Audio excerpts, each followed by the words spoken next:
Introduction. HTML5 is foundational for web development, providing elements and tags for structuring web pages. One of these elements is the ordered list, which displays items in a specific order using numbers, alphabets, or Roman numerals.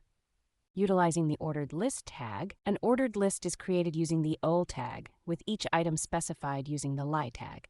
A closing tag indicates the end of the list. When rendered in a web browser, this code displays a list of items, each prefixed with a number to indicate their order. Different types of ordered lists. HTML5 allows various formatting options for ordered lists using the type attribute in the ol tag. The type attribute can take the values 1 for numeric default, A for uppercase letters, A for lowercase letters, I for uppercase Roman numerals, and I for lowercase Roman numerals. Nested ordered lists. HTML5 supports nested ordered lists or lists within lists. To create a nested list, include another ol tag within an lie tag. Nested lists are useful for creating multi-level outlines or hierarchical structures. Common errors and how to avoid them.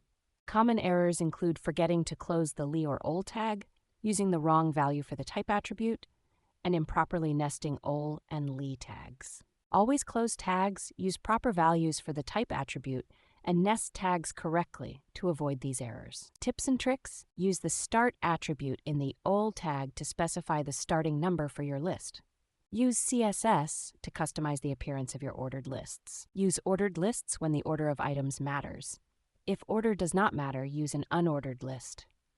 Conclusion. The ordered list is a versatile and essential tool in HTML5 for displaying sequences of items. Proper use and formatting of ordered lists can enhance the organization and clarity of your web content.